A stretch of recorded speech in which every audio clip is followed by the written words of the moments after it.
Please welcome the chairman of the 2025 Detroit Auto Show, Carl Zimmerman.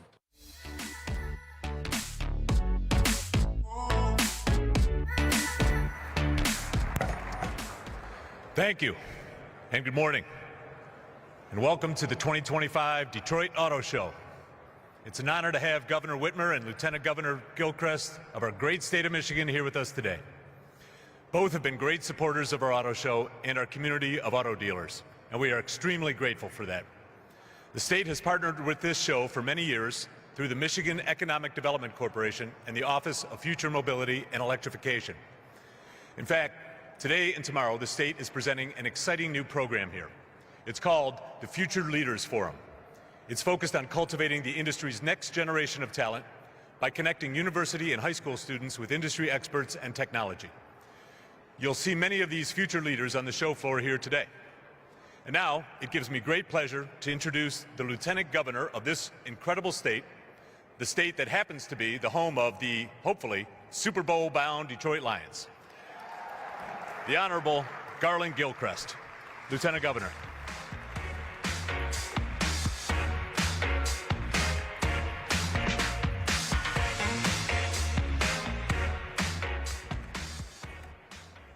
Thank you, Carl, and good morning, everyone. It's great to be back here at the Auto Show.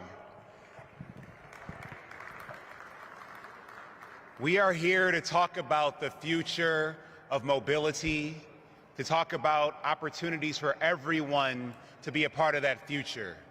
And it is amazing to have the Auto Show back in its home month, which is January, because it is the best possible way to start out a year thinking about what's possible, a year thinking about innovation, a year thinking about the creativity that is embodied in the engineering excellence, in the concept vehicles, and the visions of tomorrow that are on display throughout this auto show floor. I thank each and every one of you for participating in this show again and re-establishing this anchor of our economy, of our winter experience, but more importantly, setting us up for success this year. Everybody in Michigan either works in the auto industry, loves someone who works in the auto industry, or has someone who loves them who works in the auto industry. I'm no different. My mother is a General Motors lifer and a retiree in 2008.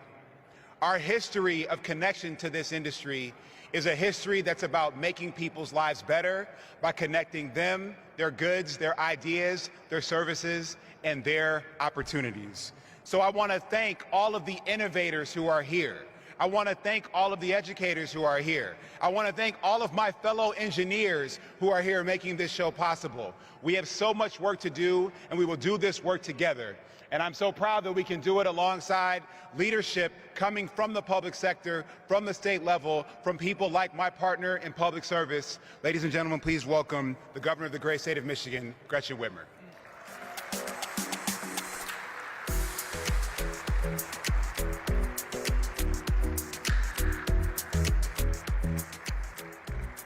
Hi everyone, Happy New Year. I am excited to be here in the Motor City as we kick off another year where Michigan will be at the center of the action. This is my 7th year as governor, but I am still guided by the values I first ran on in 2018. The same values I was taught growing up in a bipartisan household. In the Whitmer house, compromise was a good thing. You see, I just want to get things done. Things that make a real difference in Michiganders' lives so we can make people's lives better. And I'll work with anyone who is serious about solving problems. And I'll stand up to anyone who gets in our way. Heading into 2025, I'm really looking forward to working with Speaker Hall, Majority Leader Brinks, Leader Nesbitt, Leader Puri, and President-elect Trump. Michiganders elected both me and Donald Trump twice, just 2 years apart. Every one of us swore an oath to the people we serve. And the people expect us to find common ground, especially when it comes to lowering costs, creating good-paying manufacturing jobs, boosting research and innovation, and cutting red tape.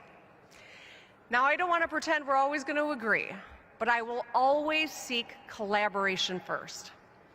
I won't go looking for fights. I won't back down from them either, because I'm not here to play games. I've got a job to do. And that brings me to why I'm speaking with all of you here at the Auto Show.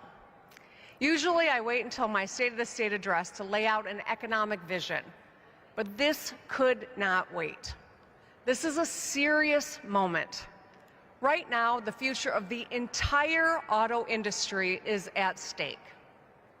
The very core of Michigan's economy is on the line. So today, let's talk about the road ahead. As you all know, there's ongoing global competition to build the future of the auto industry. And make no mistake, other states and nations like China are gunning for Michigan auto jobs.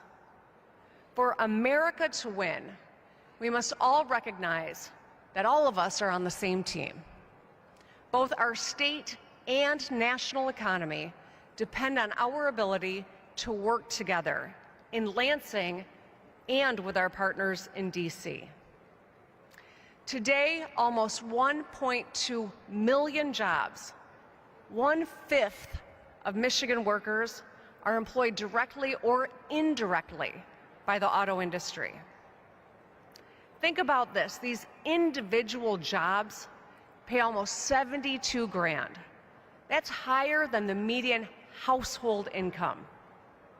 Since I took office, automakers and suppliers have invested a combined $40 billion, that's billion with a B, into Michigan.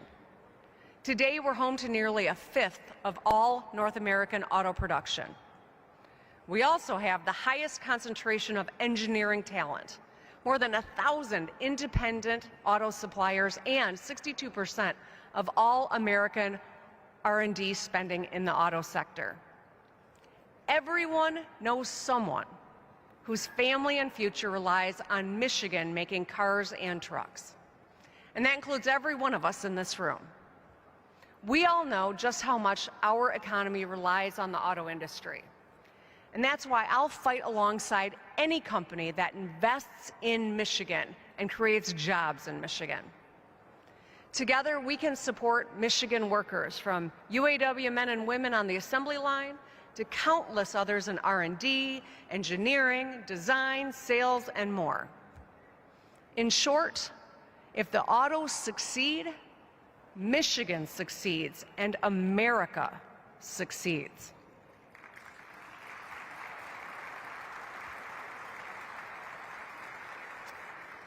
Now, I want to take us back to December of 2021, when I brought Republicans, Democrats, and industry leaders together to establish our bipartisan job fund.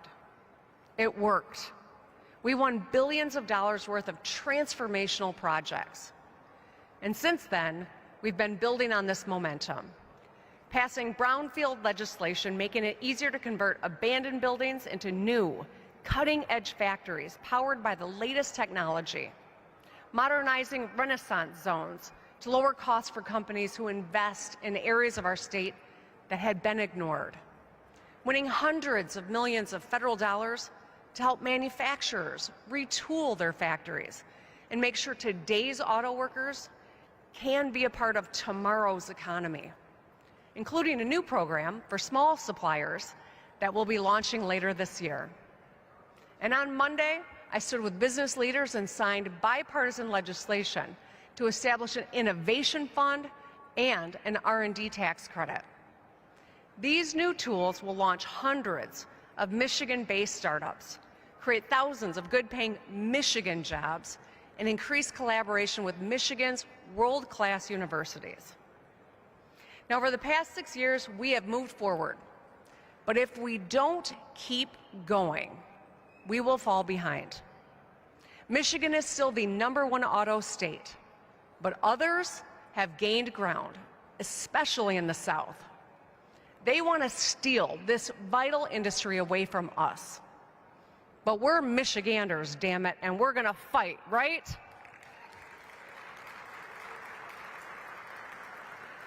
These other states like Georgia, Tennessee, South Carolina, and Kentucky know that once they secure a big auto, battery, or transmission plant, It not only creates thousands of good-paying plant jobs, but it also encourages other businesses up and down the supply chain to move too. Because proximity saves companies time and money, and it's part of the reason Michigan remains dominant so far.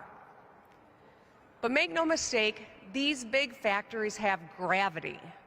Eventually, if enough of them are built elsewhere, industry will be pulled out of Michigan's orbit. These other states are using every tool at their disposal. Some of them are just writing blank checks to companies. Well, that's bad policy. We can do this in a more thoughtful, more strategic way that's accountable to taxpayers. The truth is, today, we lack speed and flexibility to win, though. And the tools we do have are going away. It's also no longer enough to just have part makers and assembly plants. To compete in the 21st century today, we need battery factories, software companies, chip fabs, and startups too. What defines the auto industry is changing in front of us. It's evolving into the auto ecosystem. Now consider all the moving parts, the lines of code, the rare earth materials that go into every vehicle. Owning this ecosystem, top to bottom, is critical. And to build an auto ecosystem, we cannot get complacent. We must update our economic toolkit to match our changing reality. Two big obstacles stand in our way. One, our bipartisan job fund goes away in a year. And two, my road bonding plan, Rebuilding Michigan, is phasing out. Losing both without better, more comprehensive replacements will throw us off track. It'll harm both our state and our national economy. We see the bad version of this story playing out in Europe right now, where Chinese electric cars and batteries are gobbling up market share. European automakers are worried that they're falling behind. More than 12 million European direct and indirect auto industry jobs are at risk. If we don't act, that could be our future too. One where we allow companies who are subsidized by the Chinese government to sell at a loss and crush the core of our economy. That's not going to happen, not on our watch. Instead, let's seize this moment. Let's bring both parties together in our legislature, and let's support the auto ecosystem we need to continue to dominate. So first, we must replace our job fund with new and better tools. We must stay nimble to support businesses that are already here and win new ones too. I know securing these big factories hasn't always been easy, but we gotta keep working at it. We can't just unilaterally disarm, like some on the far left and far right would have us do. Here's what we can do now. One, a new Make It in Michigan Auto Job Fund to help us close deals and move faster as we compete with other states and nations and land big factories and engineering and tech centers. 10 other states are already doing this. This is critical to design, engineer, and build the next generation of vehicles. We don't care what you drive, ICE, hybrid, or EV. We just care that it's made right here in Michigan by Michigan workers.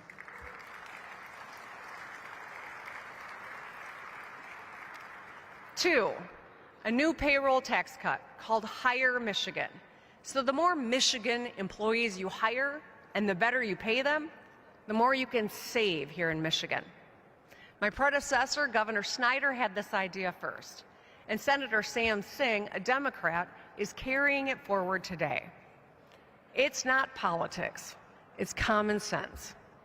We need companies investing here in Michigan to put down roots, to create high-paying jobs and hire our workers. Three, a more streamlined strategic site readiness program to create space for future projects. We know that companies value having shovel-ready sites where they can just come in and start building on day one. Let's make it as easy as possible to create jobs in Michigan. 4, more investments in housing, placemaking, and brownfield redevelopment. Let's boost our housing supply to drive down costs for buyers and renters while improving our neighborhoods and downtowns. And finally, 5, more investments in transit, including buses and rail, to boost connectivity across areas with lots of industry. That brings us to our second obstacle, roads. Auto companies depend on reliable infrastructure to ship goods between raw materials, suppliers, and factories.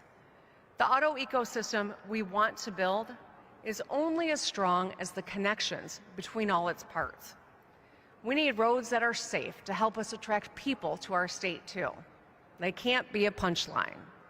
As anyone who drives in Michigan will tell you, we have come a long way. And you're welcome for all those orange barrels, by the way. But the truth is, our roads still need work. I'm proud of the work that we've done on key highways and bridges with my Rebuilding Michigan bond plan, but we are facing a major funding cliff. We need a sustainable, long-term solution so we can fix the damn roads using the right mix and materials. If we don't find a solution, our roads will get worse and more dangerous. And that means expensive car repairs and delays on your drive home. Speaker Hall has said roads are a priority. And last fall, we got started working on a long-term solution, but we didn't quite get there. He said his caucus wants to keep working on this, and so do I. So to all my partners in the legislature, let's get back to the negotiating table and hammer out a bipartisan deal to get this done in 2025.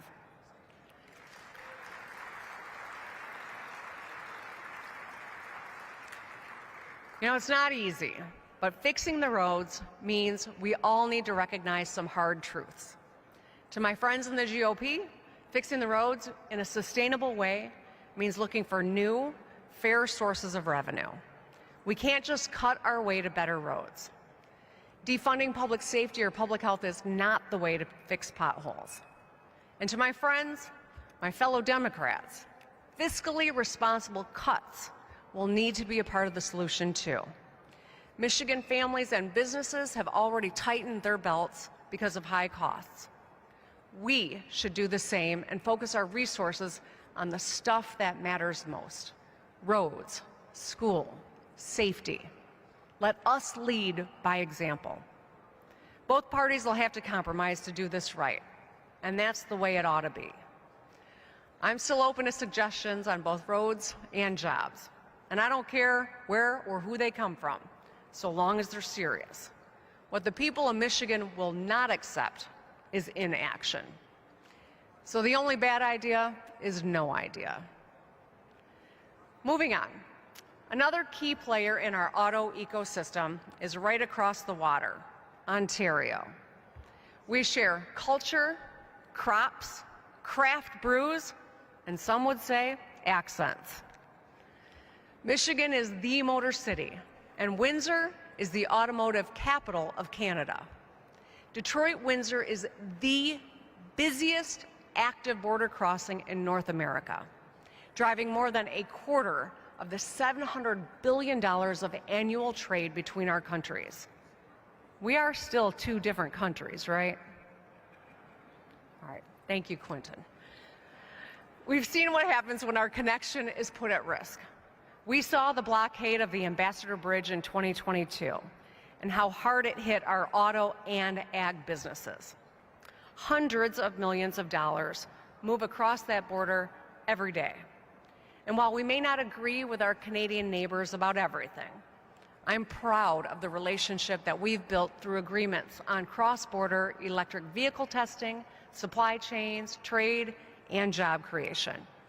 Over the last few years, Canadian businesses have announced 26 projects in Michigan, creating over 4,000 jobs. Our relationship is strong and continues to get stronger. I met with Ontario Premier Doug Ford, a member of the Conservative Party, last month. The Gordie Howe Bridge, named after Mr. Hockey, opens later this year, and it's a symbol of our friendship and a driver of economic growth for decades to come.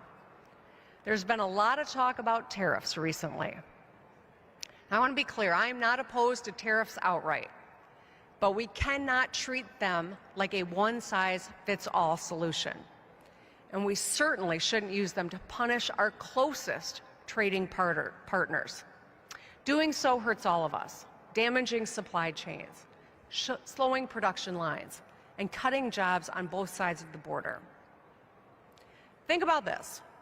70% of all the auto parts we make in Michigan go directly to our neighbors. Every time a Michigan auto part crosses over the border and gets taxed, those costs will be passed on to you and to consumers at the dealership. Sometimes those parts cross a couple of times throughout production. That means you'll pay more to buy a Silverado, or fix the engine of your Mustang, or replace the fender on your Jeep Grand Cherokee. The only winner in that equation is China. They would love nothing more than for us to watch us cripple Americans, our auto ecosystem, all by ourselves.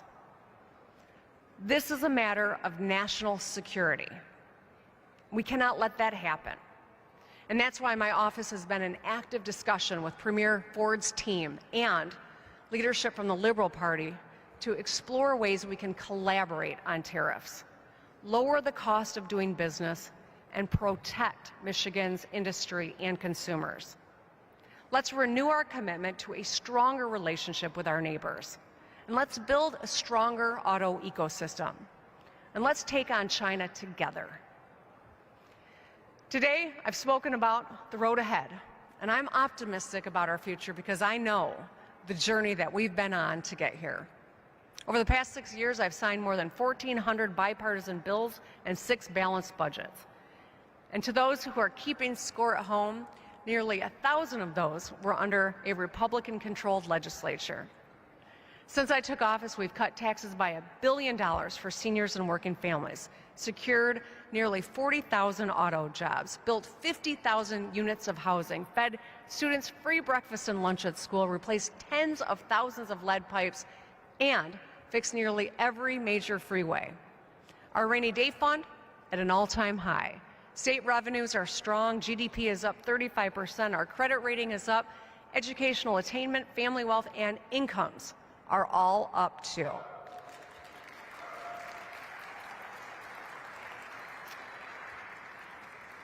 Our strong fiscal management is paying off. And just look at where we are. Michigan is a state on the rise that's turning doubters into dreamers. And our Lions are winning big too. Going from a punching bag to a powerhouse. We are at the center of America's most exciting story. But there's always more to do. If we bring jobs home, fix the damn roads, and work with our trading partners, we can drive toward a brighter future where our people and our auto industry succeed. As Coach Campbell would say, we are built for this, man. Michigan is the auto industry, and the auto industry is Michigan. Our fates are linked. So let's pave the road ahead together. Thank you, and enjoy the auto show.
looked out and Tom's just right there, so I was just like reading. You logged in already? All right, bro. We'll see you. Probably.